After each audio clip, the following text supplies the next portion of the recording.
The plane touched down in Kansas a little after 9 in the morning, and I stepped out carrying everything I owned in one suitcase and a backpack. That backpack held the failed grant proposal, the one that had ended my decade-long research into sound in extreme environments. The paper felt like a lead weight against my spine, a reminder of how a career could collapse because a few signatures didn't happen to line up right. Meridian Consortium had offered me a way out, a 1-year residency at a place called Halvern Deep, a decommissioned salt mine underneath Hutchinson. The salary was triple anything academia had ever offered, and they were throwing in a furnished house at no rent. All I had to do was explain a low, structured tone recorded in the mine, a sound that had no ordinary source. On paper, it was perfect. The kind of perfect that makes you suspicious before you even unpack. They'd left a car for me at the municipal airport, a gray sedan with a Meridian logo on the door, and a set of keys in an envelope at the counter. No one met me. I liked that at first. It felt professional. I loaded my bags into the trunk and drove into town. The house was on a quiet street lined with neat, well-kept homes, the kind of place where people wash their cars on Saturdays and keep their lawns trimmed to an even height. Meridian staff were waiting for me, a man and a woman in matching polo shirts. They showed me through the rooms, pointing out the new appliances, the Wi-Fi password taped to the fridge, the stack of fresh towels in the linen closet. It was spotless. It smelled like pine cleaner and new carpet. They handed me an access badge, a key fob for the car, and 2 heavy equipment cases full of recording gear. Then they left, telling me to settle in and that my assigned technician would meet me for dinner. I stood in the empty living room for a while after they drove off, listening to the silence of a house that wasn't mine. Through the front window, I watched the neighborhood. A retired-looking man backed a shiny new pickup truck out of a driveway across the street. He waved to a woman walking a small dog, and she waved back. They both looked healthy, robust even, the kind of health you don't expect from people their age, not in a mining town. No limps, no coughs, no slow, careful movements, just easy vitality, like the air itself was good for them. On the kitchen counter, next to the Wi-Fi password, was a welcome basket from the local diner. A loaf of homemade bread, a jar of preserves, a wedge of cheese that smelled sharp and earthy, and a pie still warm from the oven. I broke off a piece of the crust and ate it standing there. It was the best thing I'd tasted in months, maybe years. The kind of food that makes you close your eyes for a second. I realized right then that I could get used to this. I could become dependent on a town before I ever understood why it wanted me here. That evening, I drove to the diner. It was the kind of place with vinyl booths and a long counter, the air thick with the smell of coffee and fried food. A young man in mine coveralls and a worn baseball cap was already sitting in a corner booth. He stood up when I came in, hand out, a friendly smile on his face. Sean? Jackson Holmes. I'm your guy down at Halvern. We shook. His grip was solid, calloused. He had a straightforward, open face, the kind that put you at ease. We slid into the booth, and a waitress brought us coffee without asking. So? Jackson said, stirring sugar into his mug. You get settled in all right? Yeah, the house is nice. They take care of you here. He took a sip, then leaned forward a little. Listen, about the mine, most newcomers, they call the sound down there the hum. That's what you're here to figure out, right? I nodded. It's just settling rock, He said, his tone easy, dismissive. Salt shifts, the galleries settle, you get vibrations, that's all. Nothing to lose sleep over. At the counter, a few older men in work shirts were finishing their meals. I caught the eye of one, a guy with a face like weathered leather, and asked, "You ever hear the hum down in Halvern?" The man looked at me, then down at his plate. The conversation around him died. He didn't answer. He picked up his check, laid some bills on the counter, and walked out without another word. The others followed, avoiding my gaze like I'd asked about something private, something shameful. Jackson watched them go, his smile a little tighter now. They don't like talking about it. He said quietly. Old superstitions. He glanced toward the door, then back at me. There's a town calendar over at the clerk's office. Certain nights are marked on it. On those nights, everybody stays above ground. It's just a thing we do. Why? I asked. He opened his mouth to answer, but then the bell over the diner door chimed. An elderly woman walked in, silver hair pinned in a neat bun, her posture straight and controlled. She moved with a quiet authority that made the few remaining diners glance up, then quickly look away. Jackson saw her and closed his mouth. The words died on his lips. The woman came straight to our booth. She didn't smile. Mr. Marsh, I'm Ann Rios, the town clerk. I trust you're finding Hutchinson to your liking. Her voice was soft, dry, and left no room for small talk. I am, I said. Good. Jackson, I need you at the community center in 10 minutes. There's a delivery to sort out. It wasn't a request. Jackson nodded, avoiding her eyes. Yes, ma'am. He gave me an apologetic half shrug, slid out of the booth, and left without finishing his coffee. Ann Rios watched him go, then turned her dark brown eyes back to me. The hum is settling rock, Mr. Marsh. You will either get used to it or you will leave. Those are your options. Welcome to Hutchinson. She turned and walked out, leaving me alone in the booth with 2 cooling cups of coffee and a feeling that I'd just been given a rule, not a welcome. The next day, Jackson took me down. The elevator sank into the earth for what felt like forever. A smooth, silent drop 2,000 feet below the surface. The air grew cooler, drier. When the doors opened, we were in a clean, well-lit corridor that felt more like a research facility than a mine. The lowest gallery had been rebuilt into an anechoic chamber.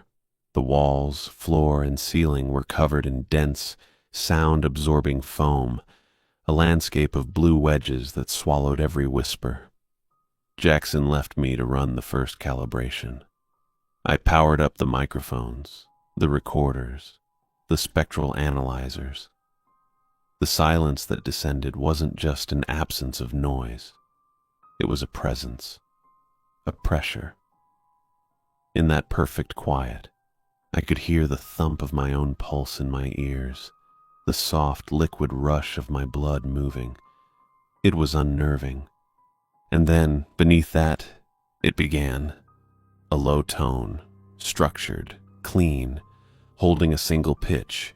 It started at a measured interval, held for exactly 7 seconds, and stopped. It came through the headphones. It registered on every instrument. I recorded it. I watched the waveform draw itself across the screen, a perfect repeating sine wave that had no business existing in a sealed chamber 2,000 feet underground. The mine had produced the anomaly right in front of me, on my first night.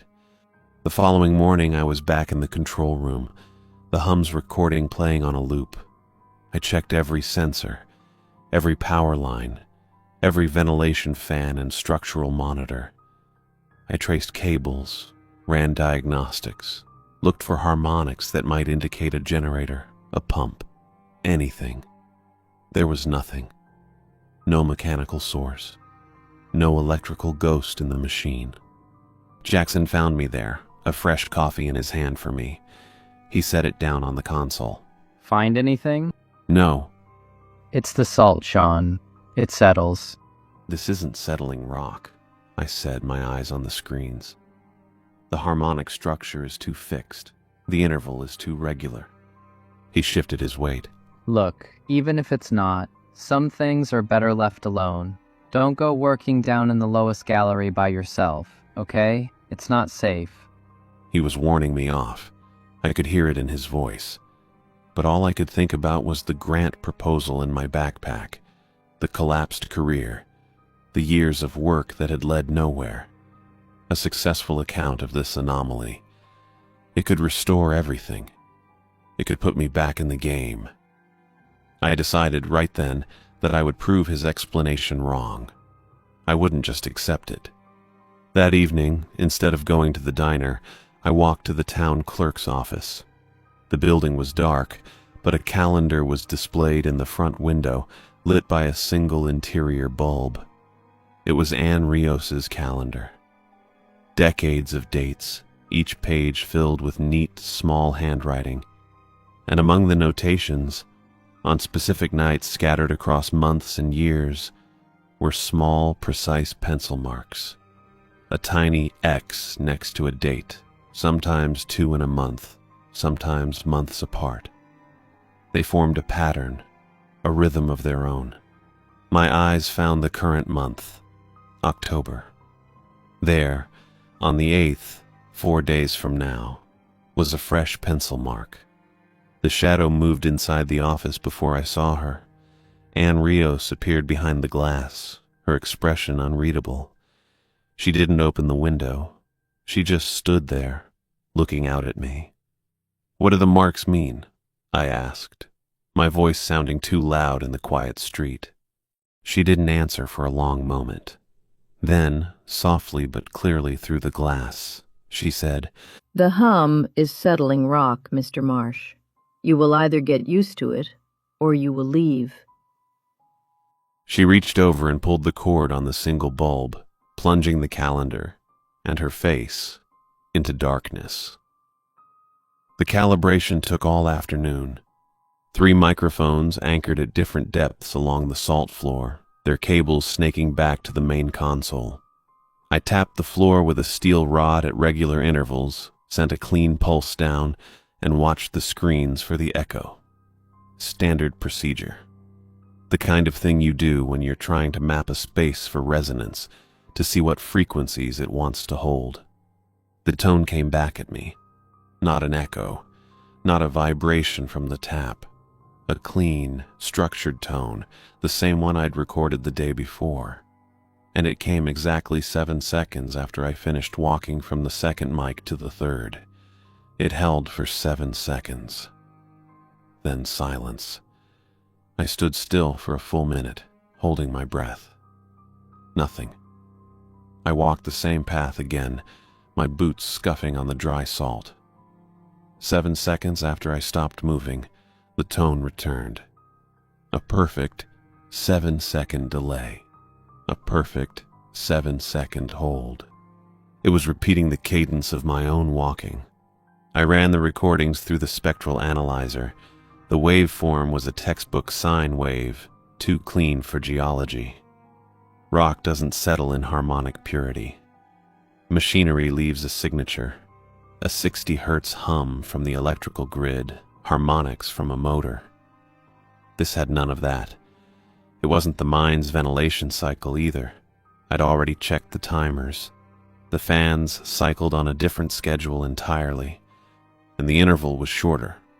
The first recording, from my initial night down here, had a 12-minute gap between tones. This afternoon, the gap was 11 minutes and 52 seconds, 8 seconds shorter. It was a tiny shift. The kind of shift you could dismiss as a rounding error, a glitch in the timer. But I'd calibrated the clocks myself. I knew what I was looking at. The tone was changing. And it was changing on a schedule. I found Jackson at the diner that night. He was in the same corner booth, working on a plate of meatloaf and mashed potatoes like it was the last meal he'd ever get to enjoy. He looked up when I slid in across from him, and his smile was tired around the edges. Long day? He asked. You could say that. I waited until the waitress had brought me a coffee. Then I leaned forward, keeping my voice low. The tone down there, it's not settling, Rock. Jackson didn't look surprised. He pushed a pea around his plate with his fork. I grew up hearing that thing, you know? My parents, they'd get real quiet whenever the calendar had one of those marks. They'd tell me not to go anywhere near the mine on those nights, not even the parking lot. He took a bite, chewed slowly. I never understood why, not until I was older. And when you were older? He set his fork down. People who go down into the lowest gallery on those nights, they come back different, quiet, like they've seen something you shouldn't be able to see and live to talk about. But then, the money starts, the fortunes. My granddad went down once, back in the 70s. Came back, didn't say a word for a week. Then he bought half the town. Jackson looked at me, his gray-blue eyes serious. They all get rich, Sean. Every single one of them. And they never go back down. Not ever. He opened his mouth to say more, but the bell over the door chimed. Meadow, the waitress from my first night, was already walking toward our booth with 2 fresh cups of coffee on a tray.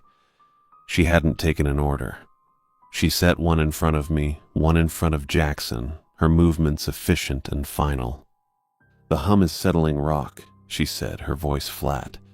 "You'll get used to it or you'll leave." She turned and walked back to the counter. Jackson stared at his coffee like it was a hole he was about to fall into. The conversation was over.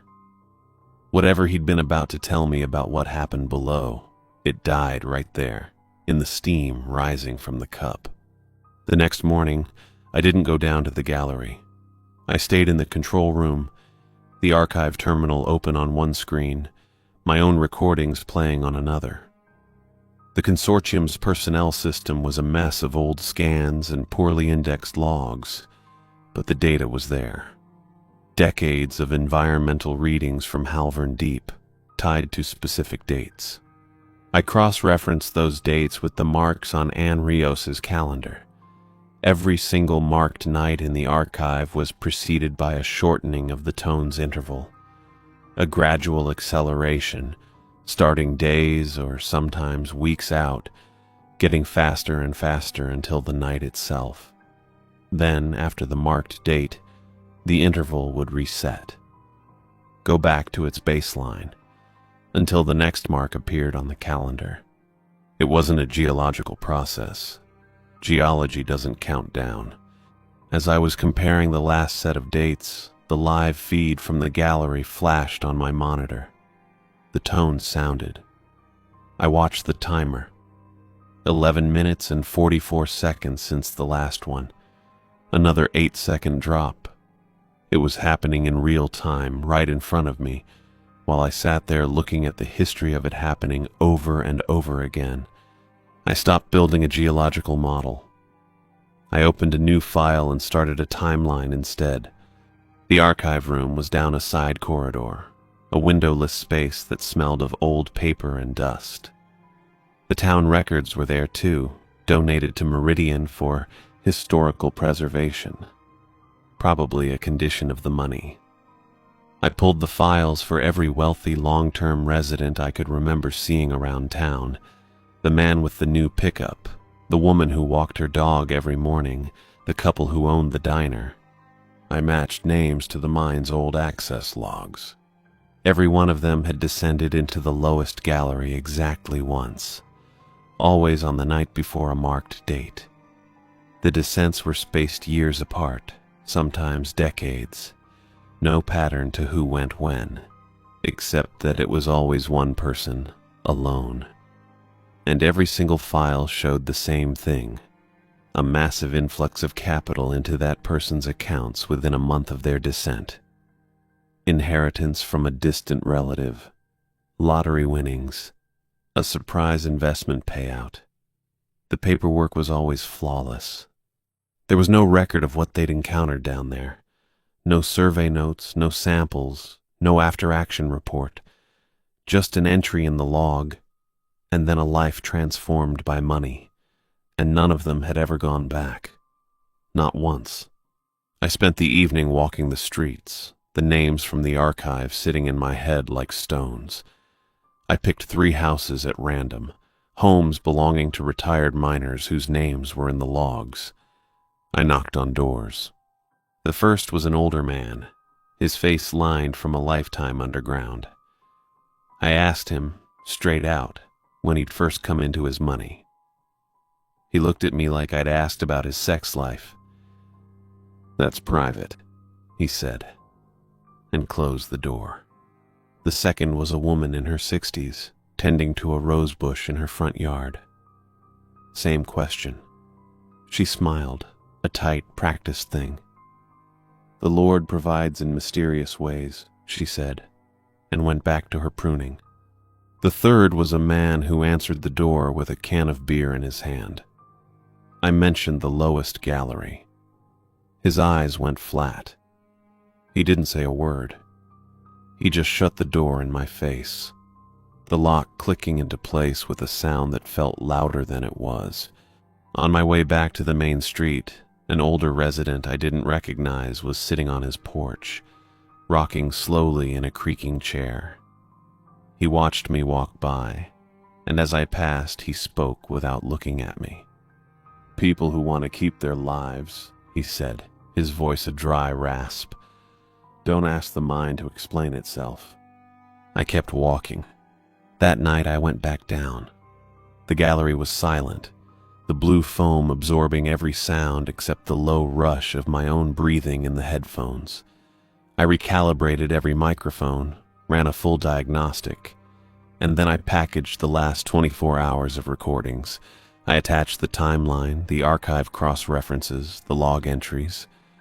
I wrote a concise summary, pointing out the pattern, the shortening interval, the correlation between descents and wealth.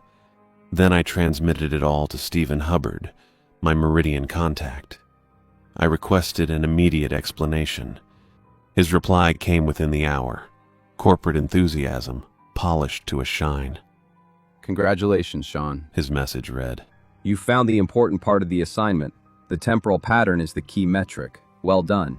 Let's discuss next steps on a call tomorrow morning, 9 a.m. your time. I'll have the secure line set up." He'd called it a metric, a key metric. He hadn't expressed surprise. He hadn't asked a single question about the archive or the descents. He'd just congratulated me for finding what I was apparently supposed to find. I sat in the control room for a long time after that, the monitors showing the empty, silent gallery below. The next tone was due in 11 minutes and 36 seconds. The countdown was still running. I didn't move. I just watched the clock. Stephen Hubbard's voice was still coming through the phone when I hung up. I sat in the conference room for a long time after that, the silence so complete I could hear the low hum of the overhead lights. The call had ended, but the words kept playing back in my head on a loop, the same way the tone played back from the salt. The laboratory's real purpose is to complete a survey of the lower cavity. He'd said it like he was telling me the Wi-Fi password. A fact of the job.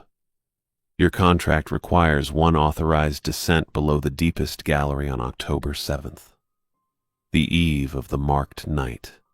I'd told him what I'd found, the pattern, the countdown, the money. I'd called it an offering. He'd laughed. A short, polished sound. "Newcomer jitters, Sean. It's routine field work. And the completion bonus clears only after the survey." I found the contract on my tablet, the PDF I'd signed without really reading because the salary was triple anything I'd ever seen. I scrolled to the annex, to the clauses in small print. There it was. Section 4.2. Researcher shall perform 1 physical survey of the unmapped sub-gallery, as scheduled by the consortium, no more than 24 hours prior to a predetermined environmental event. They hadn't recruited me for the acoustic research. They'd recruited me for the descent. I went back to the control room. The equipment was all still there, the microphones, the speakers, the recorders, my things. Hubbard had said they'd prepared my gear for the descent. He'd made it sound like a courtesy. I looked at the speakers, at the cables snaking across the floor, and I knew I wasn't leaving. Not yet. If they were going to send me down there, I was going to use every piece of this lab first. I was going to make a test, I worked through the afternoon, routing the tone's recordings through the gallery speakers, setting up a closed loop. The theory was simple. If the thing responded to a person by repeating a rhythm, maybe it would respond to its own rhythm. Feed it back to itself. Let it hear what it gave. It was a long shot. It was the only shot I had. By evening, I needed to eat. I drove back to the house, the same quiet street, the same neat lawns. The pie from the welcome basket was long gone, but the smell of it seemed to linger in the kitchen, a ghost of that first night when everything had felt like a fresh start. Jackson was waiting on the porch. He wasn't sitting. He was standing at the railing, looking out at the street like he was watching for someone. He turned when I pulled in, and his face didn't have its usual easy smile. It was set, serious. He looked older. We need to talk, He said, before I'd even shut the car door. I let him inside. Didn't offer him a drink. Just put my tablet on the kitchen counter, the screen showing the archive cross-references, the contract clause highlighted in yellow. Tell me, I said. He didn't look at the screen. He looked at his hands. The town's prosperity. He began, then stopped. Took a breath. It comes from sending one person into the lower cavity before each marked night. I know that part. What happens down there? The tone, it learns you, your voice, your walk, the way you think. He spoke slowly, like he was picking his way across thin ice. It takes that, and then it takes you. Afterward, the salt yields, the money flows. Everyone left up here, they get healthy, they get rich. And the person who goes down? He finally looked at me. His gray-blue eyes were flat. They don't come back. I thought of the names in the archive. The retired miner who'd shut the door in my face. The woman with the roses. All of them. Wealthy. All of them. Only going down once. You've known this the whole time, I said. My family's fortune depends on it. He said, and there was no apology in his voice. Just a statement of fact. We've used outsiders for years. Meridian supplies them. That way no local family has to provide another offering. He glanced toward the window. They supplied you. The word hung in the air between us. Offering. He'd said it. Help me get out, I said. The service route. The one you showed me on the map that first week. You can get me through. He shook his head. A small, tight movement. I can't. You won't. I can't. He repeated, and his voice broke on the second word. My sister, her kids, the money. It's not just money, Sean. It's everything. I heard cars pulling up outside before I saw them. Tires on gravel. Doors shutting. Not slamming. Just closing, with a finality that echoed in the quiet street. Jackson heard it too. He closed his eyes for a second, then stepped away from the counter toward the front door. He didn't look at me. Meadow was the first one in. The waitress from the diner. She wasn't wearing her apron. Behind her were 3 older residents I recognized from around town. The man who'd waved from his new pickup. The woman who walked her dog every morning. Another man whose face I'd seen in the archive logs. They moved with a quiet purpose, filling the doorway, blocking the light. Meadow spoke. Her voice was the same flat tone she'd used in the diner. Your access badge, Mr. Marsh. I didn't move. Jackson was standing off to the side now, near the wall. He wasn't looking at them. He wasn't looking at me. He was just there. One of the older men, the one from the pickup, stepped forward. He didn't say anything. He just held out his hand. I took the badge from my pocket. The plastic was warm from my skin. I dropped it into his palm. They turned and left, filing back out to their cars. Meadow was the last to go. She paused in the doorway, looked back at me, and said, "The hum is settling, Rock. You'll get used to it. Or you'll leave." Then she was gone. Jackson finally moved. He walked to the door, hesitated, his hand on the frame. He didn't look back. He just stepped out into the night and pulled the door shut behind him. The lock clicked into place. I stood there in the silent house, understanding, finally, that our friendship had existed inside an arrangement, and he wouldn't be sacrificing his part in it for me. They drove me back to the mine in one of their cars, a smooth, silent ride with Meadow at the wheel. She didn't speak. None of them did.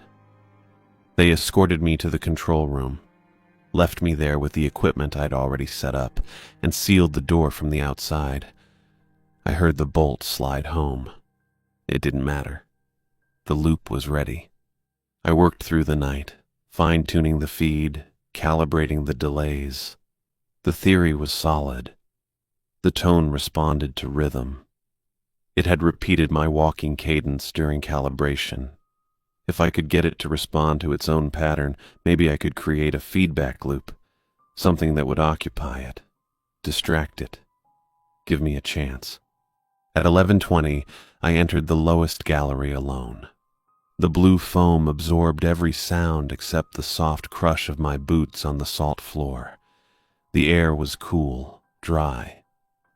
I walked to the center of the chamber, to the spot where I had set up the second microphone. I stopped, took a breath. Then I tapped out a slow, deliberate rhythm with the toe of my boot. Tap, tap, tap. Pause. Tap, tap. I counted the seconds in my head. 1, 2, 3, 4, 5, 6, 7. The tone sounded, but it wasn't the scheduled rise. It wasn't the clean climbing sine wave I'd been tracking. It was a perfect echo. Tap, tap, tap. Pause. Tap, tap. My exact cadence, played back from beneath the salt floor. It worked. A rush of cold adrenaline shot through me. I tapped a second pattern, faster this time. A shuffle step. The response came sooner, and from a different location. The sound seemed to originate from a point my geological map identified as solid salt, 30 feet directly below where I was standing. I was about to tap a third pattern when I heard it. A new rhythm. One I hadn't produced. The cadence of a man walking, a steady climbing pace. Step, step, step. Coming from below, up through the impossible cavity. Getting closer. It was using my gait. The one it had learned. I didn't think. I turned and ran for the elevator, my boots slipping on the salt.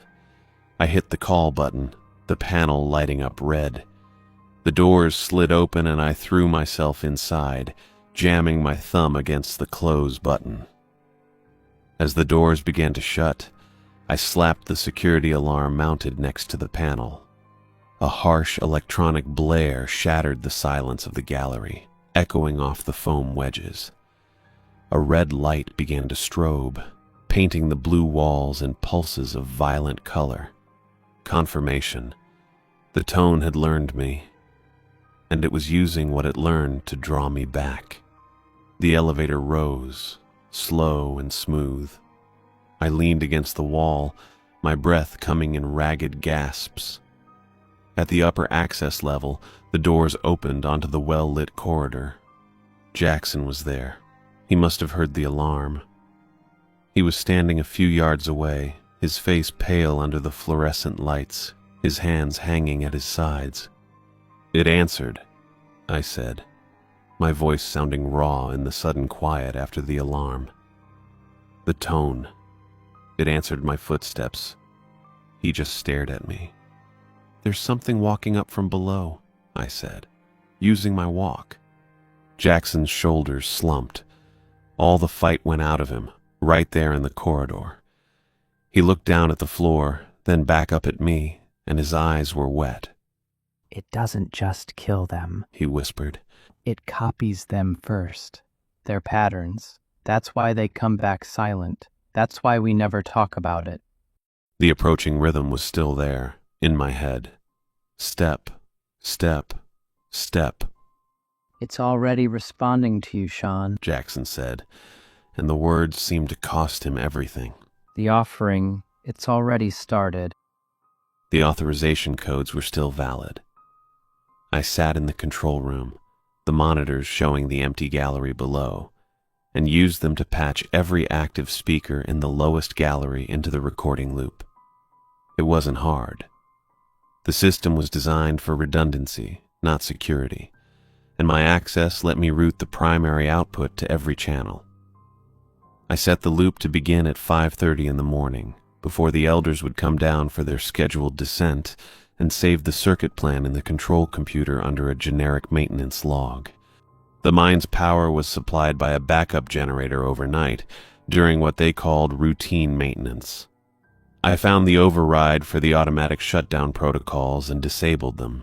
Normally, a feedback surge would trip a breaker, cut the speakers, and preserve the equipment.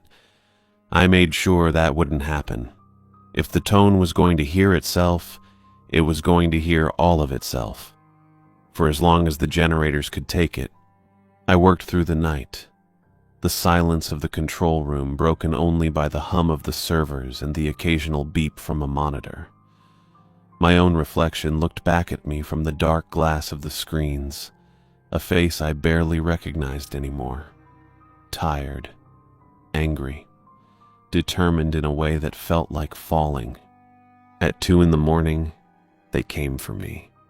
The door to the upper access level hissed open, and Stephen Hubbard walked in first, his suit looking out of place against the industrial gray walls. Behind him were 3 of the elders, the man with the new pickup, the woman who walked her dog, and another man whose face I'd seen shutting a door in my face. They moved with a quiet, practiced efficiency, fanning out to block the exits. Sean, Hubbard said, his voice smooth and professional. it's time. The descent is authorized for now. Let's not make this difficult. I didn't move from the console. The lower cavity is responding to me. It's using my gait. It learned my rhythm during the calibration. If I go down there now, it won't be a survey. It'll be a handoff. Hubbard smiled, a thin, polished thing. That's excellent data. Confirmation the environmental interaction is active. That's exactly what we're here to document. He gestured toward the elevator shaft. Your contract requires the survey. The completion bonus is contingent upon it. Let's keep this productive. Jackson arrived then, slipping in through the door they'd left open. He was still in his coveralls, his cap in his hands, his face pale under the fluorescent lights. He didn't look at me. He stood just inside the room, his eyes on the floor, his shoulders slumped. "Jackson," I said, "tell them." He shook his head, a small, tight movement. I can't, Sean. My family. "Your family's wealth depends on this," I finished for him. "I know." He didn't deny it. He just stood there, accepting it, the way a man accepts a rainstorm he can't stop. He wouldn't interfere. He'd made his choice back at the house, when he'd let them take my badge and lock me in. Hubbard nodded to the elders. 2 of them stepped forward, took me by the arms, and guided me toward the elevator. Their grips were firm, not rough, the way you'd handle a piece of valuable equipment that needed relocating. I didn't fight.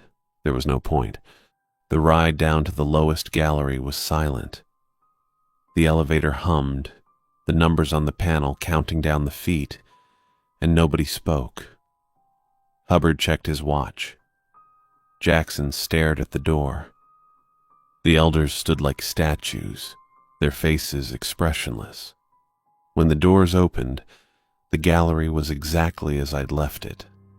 The blue foam, the silent microphones, the cool, dry air. They led me to the edge of the descent route, a maintenance ladder that dropped through a reinforced hatch in the salt floor, leading into the unmapped cavity below. Begin the survey. Hubbard said, his voice echoing slightly in the absorptive quiet. Document everything. We'll be monitoring from above. I looked at the hatch, then at the clock on the wall. 5:28. I reached into my pocket, pulled out the control remote I'd wired before they came, and pressed the single button. At 5:30, the speakers came to life. The tone filled the gallery, but it wasn't the clean, single note from before. It was the recording of the tone, played back through a dozen speakers, each slightly out of phase with the others. It overlapped, echoed, created a wall of sound that was its own rhythm answering itself. A chaotic chorus where there had only been one voice. The scheduled cadence broke apart. The clean 7-second rise I'd been tracking stuttered, hesitated, then tried to match the overlapping patterns. It couldn't. It seized on one fragment, then another, like a machine trying to process two commands at once. From below, through the open hatch, I heard the approaching footsteps, the steady, climbing pace that had used my walk, falter. The rhythm broke, stumbling into silence, then starting again somewhere else, disoriented. Hubbard's polished composure cracked. What is this? Shut it down! You're damaging the survey equipment. He pushed past the elders and strode into the gallery, heading for the main console I'd left near the center. The feedback was building, the overlapping tones creating a harmonic shriek that made the foam on the walls seem to vibrate. Sean, I order you to stop this, he shouted, his voice cutting through the noise. The tone seized on his sentence. It folded his words into the repeating schedule before he could finish them. I order you to. Played back from a speaker to his left, then, Stop this. from another behind him. The cadence of his own voice spliced into the rising sine wave. He froze, mid-stride, his eyes wide, realizing what was happening a second too late. I was still standing outside the hatch, the elders holding back now, uncertain. I had a clear line of sight to Hubbard. I could have yelled a warning, could have told him to run, to get out of the gallery, to shut up. I didn't. I watched as the tone, now using his voice, his command, wrapped around him. The footsteps from below resumed, but they were different now. They matched Hubbard's stride, the confident, measured pace of a man in an expensive suit walking across a boardroom. They climbed fast, getting closer. Hubbard turned toward the hatch, his mouth open, but no sound came out. The speakers were blaring his own words back at him on a loop. He took one step backward, then another. Then his legs stopped moving altogether. He just stood there, locked in place, as something came up from the darkness below. It wasn't a shape.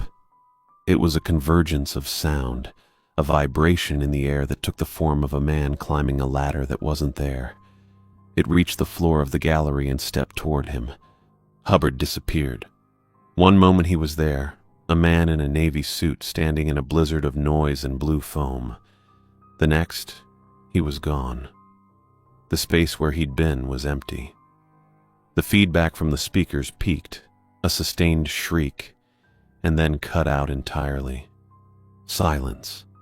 A deep, total silence, broken only by the low, ordinary hum of the mine's ventilation system. The speakers had failed, overloaded. The red lights on the consoles went dark. The elders stood frozen for a long moment. Then the man with the new pickup let out a slow breath.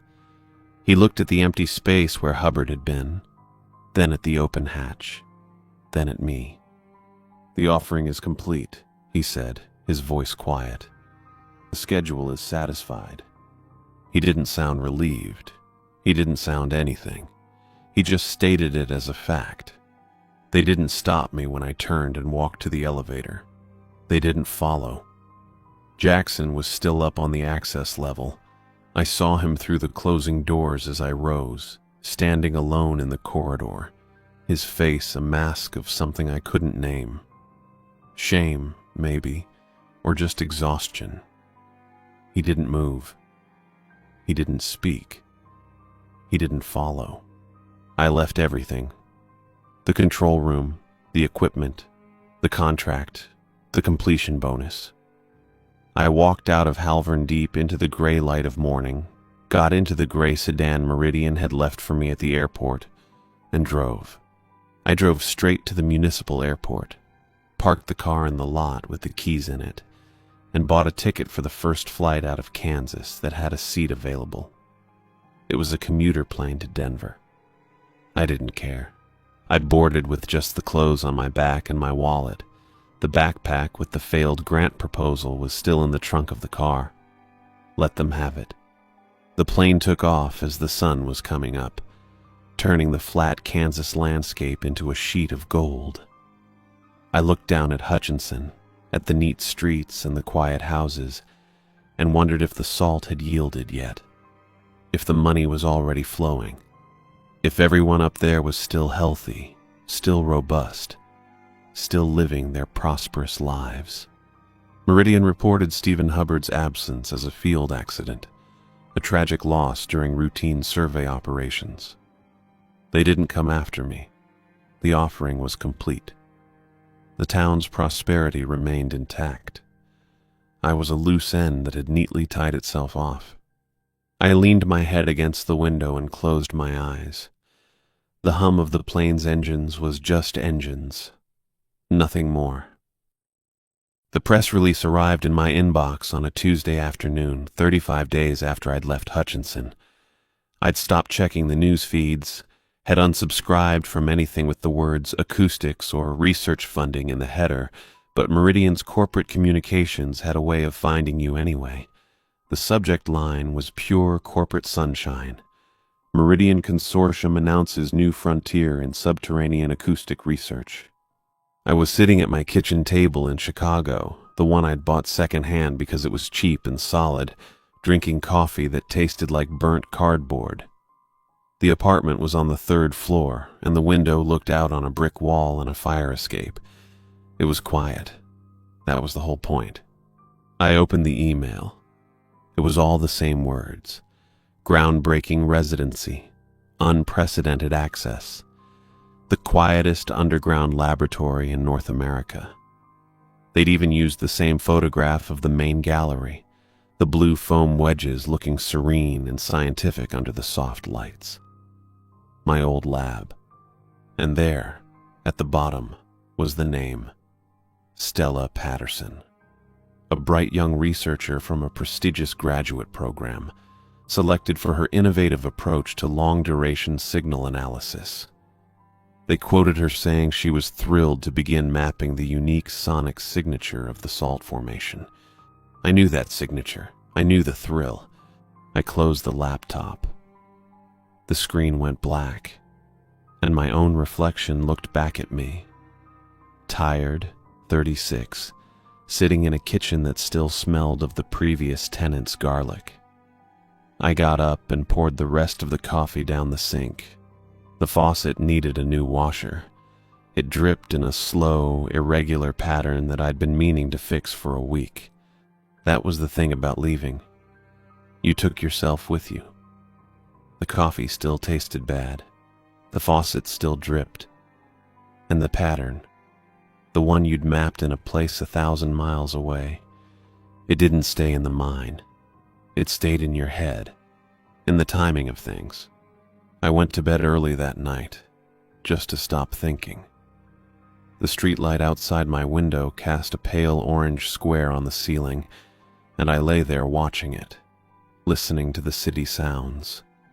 A distant siren, the rumble of a late train on the tracks, the couple arguing in the apartment below. Ordinary noise. Human noise. It was a relief.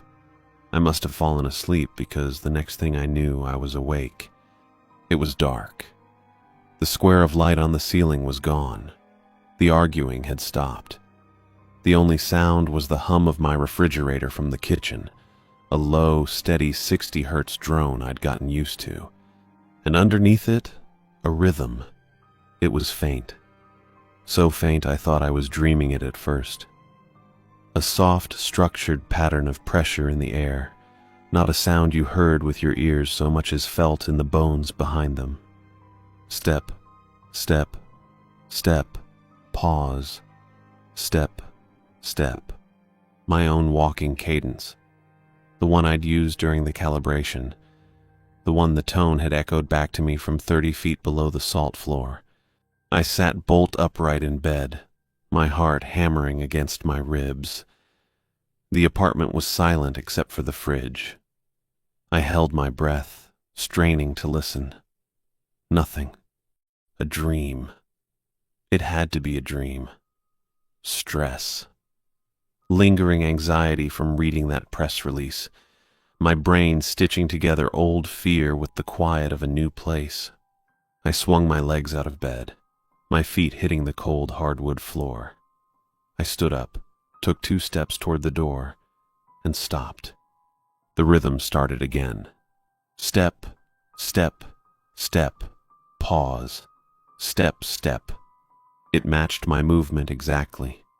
The 2 steps I'd just taken.